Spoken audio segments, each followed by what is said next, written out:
gunman who killed a man in Charlotte's Grier Heights neighborhood last night. Authorities say the victim was this man, 32-year-old Nakia Cosart. According to our partners at the Charlotte Observer, he is the father of 14 kids. As News Channel 36 reporter Richard Devane tells us, his death is the latest in a series of violent crimes in that neighborhood. This is Grier Heights on a Sunday morning. I'm sure this is a message similarly being taught, in the other churches in the community, because it's too much. Because this was the East Charlotte neighborhood less than one day before. Police on the scene of the city's latest homicide. Nakia Terrell Cosart shot dead in a neighborhood took a stand against violence. After 3 shootings there in just 2 weeks, hundreds of people marched to say enough is enough. Eyewitness News reporter Jeff Smith was at that march tonight and the rally. Jeff. Well, Blair, it was easy to see tonight just how affected the Grier Heights community has been by this month's violence. 3 shootings, including 2 homicides this month alone.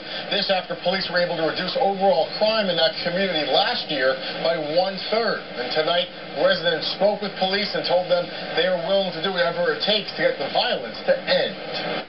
Because each and every one of us The Grier Heights community is deeply wounded by this month's violence. You could see it in their faces during tonight's rally, when, along with Police Chief Rodney Monroe, they marched to the spot where Nakia Cosart was gunned down Saturday night. Rally in the Grier Heights community of southeast Charlotte. After 3 recent shootings, 2 of the shootings turned into murder investigations, and no one has been arrested. Edward Hicks is accused of killing 32-year-old Nakia Cosart last weekend. Hicks is believed to be in the Charlotte area. Police are also trying to figure out who shot and killed Ronald Martin on his mother's porch April 30th. About 100 people marched down the streets of Grier Heights for the rally yesterday. Instead of killing each other, we need to come together as a community, because we have a lot of little kids here, and they just looking at everything. They don't think this is okay and how it's okay to live, and it's not. If you have any information about the 2 murder investigation, you're asked to please call police.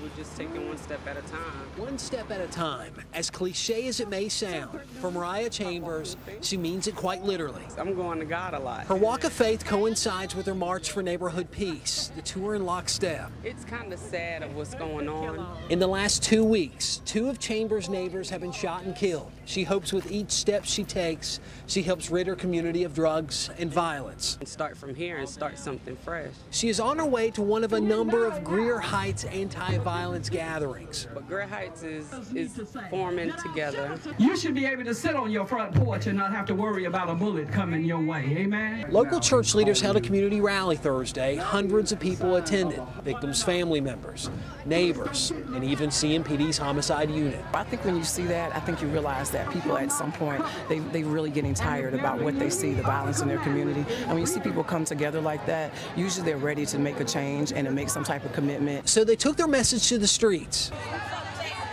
Over 100 people walked the roads begging for the violence to stop. Chambers is a part of the crowd.